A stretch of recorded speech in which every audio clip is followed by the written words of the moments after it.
De saint Thomas d'Aquin, commentaire de l'Épître aux Romains, chapitre 12, versets 4 à 13. Car, comme dans un seul corps nous avons plusieurs membres, et comme tous ces membres n'ont pas la même fonction, ainsi, quoique nombreux, nous sommes un seul corps en Jésus-Christ, tous réciproquement les membres les uns des autres, ayant aussi des dons différents selon la grâce qui nous a été donnée. Donc que celui qui a reçu le don de prophétie s'en serve selon l'analogie de la foi. Que celui qui a reçu un ministère s'y attache. Que celui qui a reçu la mission d'enseigner enseigne. Que celui qui a reçu le don d'exhorter exhorte. Que celui qui fait l'aumône la fasse avec simplicité. Que celui qui préside soit vigilant. Que celui qui exerce les œuvres de miséricorde ne fasse avec joie. Que la charité soit sans déguisement. Ayez le mal en horreur, attachez-vous au bien. Vous aimant mutuellement avec une tendresse fraternelle, vous prévenant mutuellement avec honneur, sans paresse pour le devoir, fervent d'esprit servant le Seigneur. Vous réjouissant dans l'espérance, patient dans la tribulation, persévérant dans la prière, partageant avec les saints dans leur nécessité, empressés à exercer l'hospitalité. Commentaire de saint Thomas. Après avoir donné son avertissement, l'apôtre en expose ici la raison au moyen d'une comparaison entre le corps mystique et le corps naturel. Sur ce qui concerne le corps naturel, saint Paul remarque d'abord l'unité du corps lorsqu'il dit « car comme dans un seul corps ». Puis la diversité des membres à ces mots au verset 4, où nous avons plusieurs membres, le corps humain organisé et constitué par la diversité des membres. Enfin, la diversité des offices, lorsqu'il dit au verset 4 « et tous ses membres n'ont pas la même fonction ». En effet, la diversité des membres serait sans but s'ils n'étaient destinés à des actes divers. L'apôtre applique ces trois caractères au corps mystique du Christ, c'est-à-dire à l'Église. Confère Éphésiens 1, 22 et 23, il l'a donné pour chef à toute l'Église qui est son corps. Pour faire ce rapprochement, il indique encore trois choses. Premièrement, la multitude des fidèles qui sont comme les membres de ce corps lorsqu'il dit au verset 5 « Ainsi quoique nombreux ». Confère Luc 14, 16 « Un homme prépara un grand festin et invita beaucoup de convives ». Et encore, Isaïe 54, 1 « L'épouse abandonnée a des enfants nombreux ». Car bien qu'ils soient en petit nombre par comparaison avec la multitude stérile des réprouvés, selon cette parole de Matthieu 7, 14, quelle est étroite la voie qui conduit à la vie et combien peu la trouve. Cependant, absolument parlant, ils sont en grand nombre. Confère Apocalypse 7, 9. Après cela, je vis une grande multitude que personne ne pouvait compter. Deuxièmement, saint Paul indique l'unité du corps mystique lorsqu'il dit au verset 5 « Nous ne sommes tous qu'un seul corps ». Confère Éphésiens 2, 14 « C'est lui qui des deux peuples n'en a fait qu'un ». Or, l'unité de ce corps mystique est spirituelle. En elle, nous sommes unis à Dieu et les uns aux autres par la foi et l'affection de la charité, selon ce passage de l'Épître aux Éphésiens 4, 4. Nous ne faisons qu'un même corps et un même esprit. Et parce que cet esprit d'unité dérive de Jésus-Christ sur nous, comme il a été dit plus haut, Romains 8, 9, celui qui n'a point l'esprit du Christ n'est point à lui.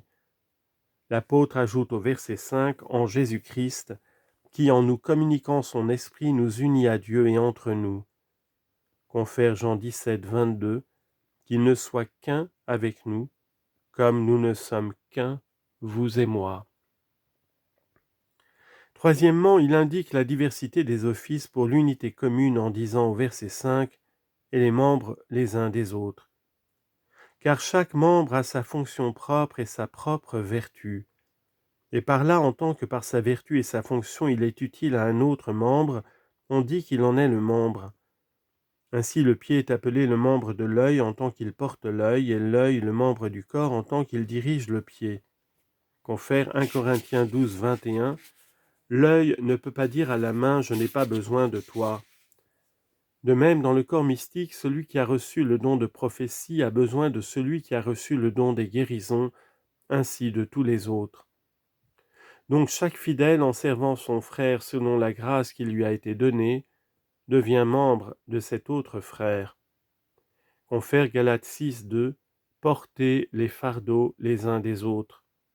Et 1 Pierre 4, 10, que chacun de vous, selon le don qu'il a reçu, rende service aux autres.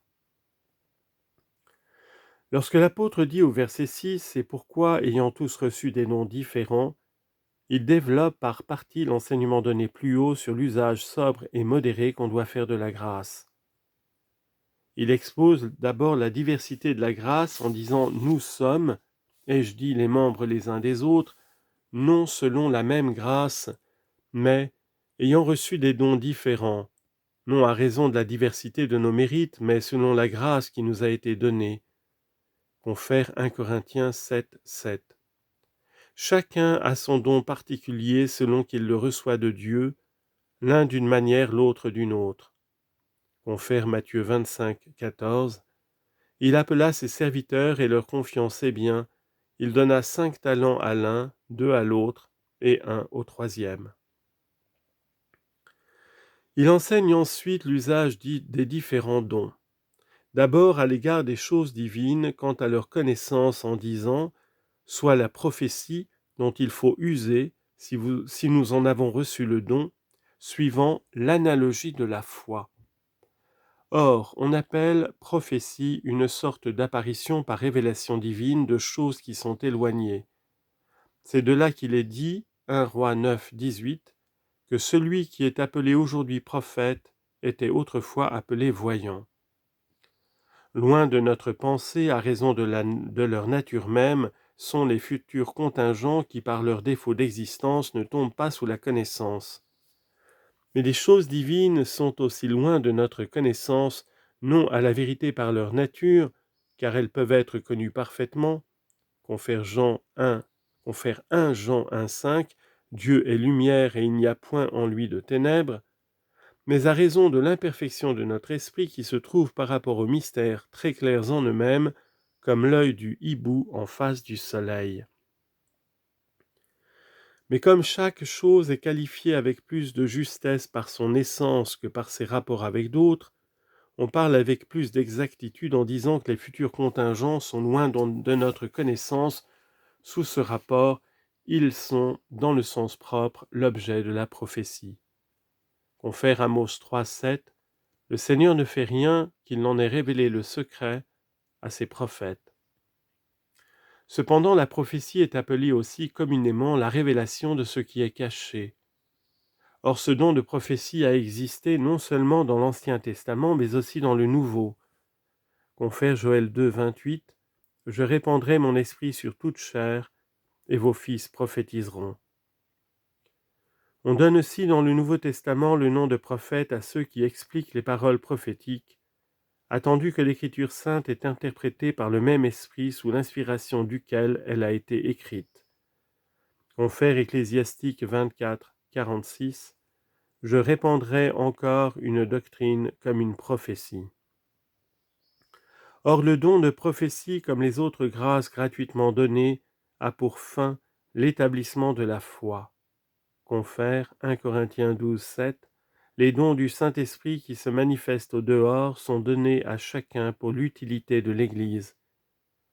Et encore, Hébreux 2, 4, la doctrine de la foi a été confirmée, Dieu attestant leur témoignage par les miracles, par les prodiges, par les différents effets de sa puissance et par la distribution des dons du Saint-Esprit. Voilà pourquoi il faut user de la prophétie selon l'analogie de la foi, c'est-à-dire non sans but, mais pour conformer la foi, mais pour confirmer la foi, et jamais contre elle. Aussi lit-on dans le Deutéronome 13, 1, « S'il s'élève parmi vous un prophète et qu'il vous dise « Allons et suivons des dieux étrangers », vous n'écouterez point les paroles de ce prophète. à savoir parce qu'ils prophétisent contre la règle de la foi. Quant à l'administration des sacrements, l'apôtre ajoute au verset 7 que celui qui est appelé au ministère s'applique à ce ministère, c'est-à-dire si quelqu'un a reçu la grâce ou l'office du ministère, par exemple s'il est évêque ou prêtre, qu'on appelle ministre de Dieu, confère Isaïe 61,6, mais vous serez appelés prêtres du Seigneur, vous serez nommés ministres de notre Dieu, qu'il y réponde en s'acquittant diligemment de ce ministère. Confère 2 Timothée 4, 5, accomplissez votre ministère. Saint Paul traite ensuite de ce qui a rapport aux choses humaines par lesquelles on peut venir en aide aux autres. D'abord, la connaissance ou spéculative ou pratique. Quant à la première, il dit d'abord au verset 7 que celui qui enseigne, c'est-à-dire celui qui a reçu l'office ou la grâce d'enseigner, enseigne la doctrine, c'est-à-dire enseigne avec zèle et fidélité. Confère Job 4, 3, vous en avez instruit plusieurs. Et Matthieu 28, 19, allez enseigner toutes les nations. Quant à la seconde, il ajoute au verset 8 que celui qui a reçu le don d'exhorter, c'est-à-dire qui a reçu l'office ou la grâce d'exhorter les hommes au bien, exhorte, confère 1 Thessaloniciens 2, 3. Nous ne vous avons point prêché une doctrine d'erreur ni d'impureté, et nous n'avons pas voulu vous tromper. Et dans l'épître à Tite 2, 15, enseignez ces vérités et exhortez. Saint Paul place ensuite ce qui appartient aux œuvres extérieures par lesquelles, à l'occasion, on secourt son prochain. Quant à ces œuvres, il dit que celui qui fait l'aumône, c'est-à-dire qui a reçu la faculté et la grâce de donner, verset 8, le fasse avec simplicité, c'est-à-dire qu'il ne s'y propose rien de mauvais, comme d'attirer au mal par ses aumônes, ou encore comme si à raison d'un don modique on se proposait d'obtenir quelque chose de beaucoup plus considérable. Confère Ecclésiastique 20, 14, le don de l'insensé ne vous sera d'aucune utilité, car il a 7 yeux tournés sur vous. Il donnera peu, et il le reprochera souvent. Et Proverbe 11, 3, l'innocence des justes les conduira. Quelquefois aussi, l'on peut secourir le prochain en prenant soin de lui, et quant à cette œuvre, saint Paul dit au verset 8 que celui qui préside, c'est-à-dire celui qui est constitué dans l'office de supérieur, s'en acquitte avec vigilance. Confère Hébreux 13, 17, obéissez à vos guides et soyez leur soumis, car ils veillent comme devant rendre compte à vos âmes. Et 2 Corinthiens 11, 28, ma sollicitude pour toutes les églises. D'autres fois, on peut aider le prochain en soulageant sa misère. Quant à cette œuvre, l'apôtre dit au verset 8 que celui qui fait les œuvres de miséricorde, c'est-à-dire celui qui a la faculté et la bonne volonté de faire ces œuvres, les fasse avec joie, en s'y portant volontiers. Confère 2 Corinthiens 9, 7, non avec tristesse et par nécessité, car Dieu aime celui qui donne avec joie. Et Ecclésiastique 35, 11, faites tous vos dons avec un visage gai. Lorsqu'il ajoute au verset 9 que votre charité soit sans déguisement, il enseigne l'usage d'un don gratuit qui est commun à tous, c'est-à-dire de la charité.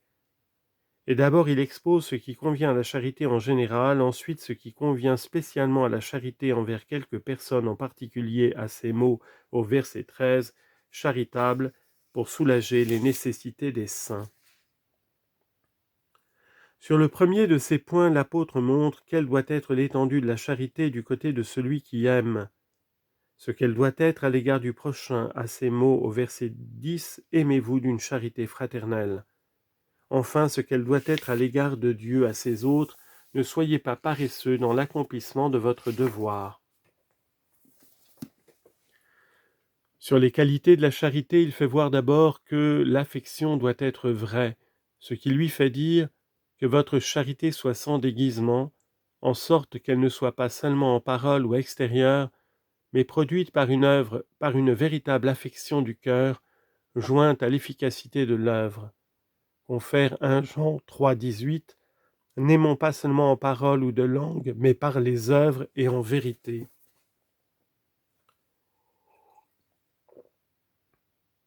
Et Ecclésiastique 6, 15, rien n'égale un ami fidèle.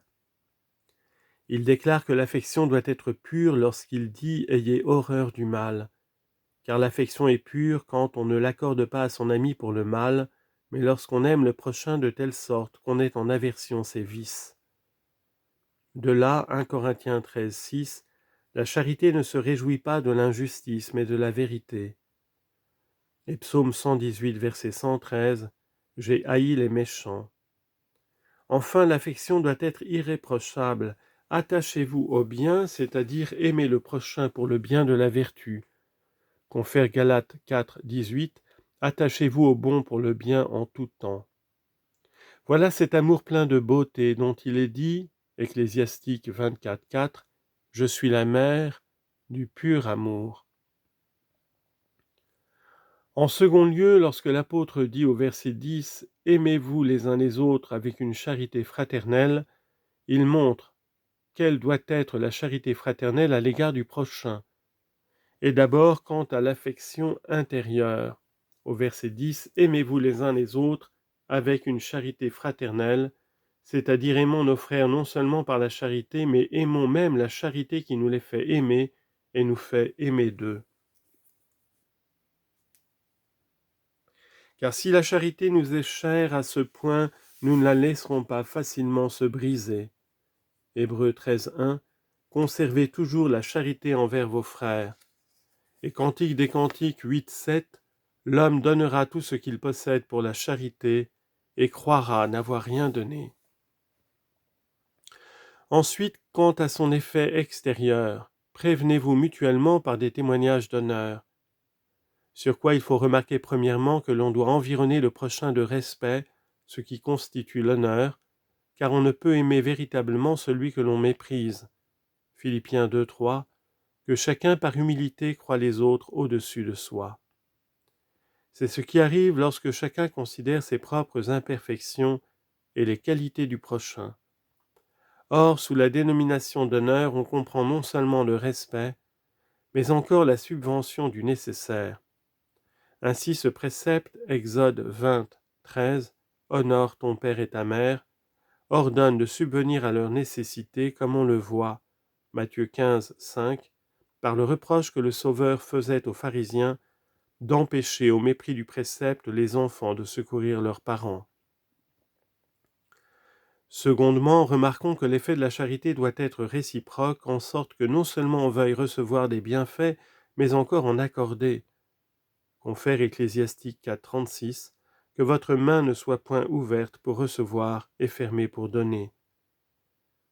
Et encore, 14, 8, dans les partages donnez et recevez. Saint Paul le laisse entendre en disant mutuellement. Troisièmement, enfin, cet effet doit être prompt et rapide, vous prévenant, c'est-à-dire devançant son ami par ses bienfaits. Confère Ecclésiastique 37, 1, tout ami dira, et moi aussi, j'ai fait amitié avec cet homme. En ajoutant en troisième lieu, au verset 11, sans paresse pour le devoir, saint Paul montre quelle doit être la charité envers Dieu. Et d'abord quant à l'activité même de la charité en disant sans paresse pour le devoir, à savoir pour le service de Dieu. Confère Michée 6, 8, « Hommes, je vous montrerai ce qui est bon, ce que le Seigneur demande de vous. » Le prophète ajoute « Marchez avec crainte en la présence du Seigneur. » 2 Timothée 2, 15, « Mettez-vous en état de paraître devant Dieu comme un ministre digne de son approbation. » Quant à l'effet de la charité envers Dieu, l'apôtre dit « Soyez fervents d'esprit », à savoir dans l'amour de Dieu. Or, la ferveur procède de l'abondance de la chaleur. On appelle donc ferveur de l'esprit l'abondance du divin amour qui porte l'homme à se donner tout entier à Dieu. Il est dit en ce sens, acte 18, 25, qu'Apollos prêchait avec un zèle ardent. Confère 1 Thessaloniciens 5, 19, n'éteignez point l'esprit. Quant au culte extérieur dû à Dieu, l'apôtre ajoute « et servant le Seigneur, à savoir par le culte de latrie qui est dû à Dieu seul ». Confère Deutéronome 6,13 « Vous adorerez le Seigneur votre Dieu et vous ne servirez que lui seul ». Confère Psaume 2,11 « Servez le Seigneur dans la crainte ». Ou, suivant une autre version, servez-le dans le temps, c'est-à-dire de telle sorte que vous rendiez à Dieu vos devoirs dans le temps convenable. Confère Ecclésiaste 8,6 Chaque chose a son temps et son moment favorable. Quant à la récompense de ce service, vous réjouissant par l'espérance, à savoir l'espérance de la récompense, laquelle consiste dans la possession même de Dieu. Confère Genèse 15,1 Moi, le Seigneur, je serai votre récompense infiniment grande. Et encore Romains 5,2 Nous nous glorifions dans l'espérance de la gloire des enfants de Dieu. Or l'espérance rend l'homme joyeux à raison de la certitude, mais elle l'afflige à raison du délai. Quant à la difficulté que l'homme trouve dans le service de Dieu, saint Paul ajoute, dans la tribulation, à savoir que vous souffrez pour Dieu, soyez patients. Romains 5,3 Sachant que la tribulation produit la patience. Rassemblant tout ce qu'il vient d'énumérer, l'apôtre dit au verset 12, persévérant dans la prière, parole qui suppose l'assiduité. Confère Luc 18,1 Il faut toujours prier et ne point se lasser. 1 Thessaloniciens 5,17 Priez sans cesse. Car par la prière s'éveille en nous la sollicitude, la ferveur s'enflamme, on prend courage dans le service de Dieu, la joie de l'espérance augmente, et nous recevons secours dans la tribulation. Confère Psaume 119,1 J'ai crié vers le Seigneur dans ma détresse, et il m'a exaucé. En ajoutant au verset 13, partageant avec les saints dans leur nécessité, saint Paul détermine l'action de la charité à l'égard de certaines personnes en particulier, d'abord quant à ceux qui sont dans le besoin, ensuite quant à nos ennemis, à ces mots au verset 14, « Bénissez ceux qui vous persécutent ». Sur le premier de ces points, il adresse deux exhortations. D'abord, il exhorte à répandre les bienfaits de la charité sur ceux qui sont dans le besoin, partageant avec les saints dans leur nécessité. Sur quoi il faut remarquer que, d'après le précepte de la charité, on doit faire l'aumône à ceux qui sont dans le besoin ou la nécessité. Confère Éphésiens 4,28 qu'il s'occupe en travaillant de ses mains à quelque chose d'utile pour avoir de quoi aider celui qui est dans l'indigence. Remarquez ensuite qu'il faut de préférence secourir les justes et les saints, ce qui fait dire à saint Paul avec les saints dans leur nécessité. Confère Ecclésiastique 12,4 Donne au juste et ne reçois pas le pécheur. Toutefois, il ne faut pas entendre ces paroles en ce sens que l'on ne doit pas subvenir aux besoins du pécheur nécessiteux, mais qu'il ne faut pas le secourir pour l'aider à pécher. Cependant, il est plus utile de secourir les justes parce que cette aumône est salutaire non seulement du côté de celui qui donne, mais encore à cause des suffrages de celui qui reçoit. Confère Luc 16,9 Faites-vous des amis au moyen des richesses injustes, afin que, quand vous viendrez à manquer, ils vous reçoivent dans les tabernacles éternels, c'est-à-dire afin que par leur suffrage, vous soyez reçus dans le ciel. En second lieu, saint Paul exhorte spécialement au devoir de l'hospitalité en disant au verset 13 « Empressez à donner l'hospitalité », à savoir parce que cette œuvre de miséricorde renferme les autres œuvres de miséricorde. Car celui qui pratique l'hospitalité non seulement donne sa maison à celui qu'il reçoit, mais lui donne de plus tout ce qui est nécessaire. Confère Hébreux 13,2 Ne négligez pas l'hospitalité. Et 1 Pierre 1,4 Exercez entre vous l'hospitalité sans murmure.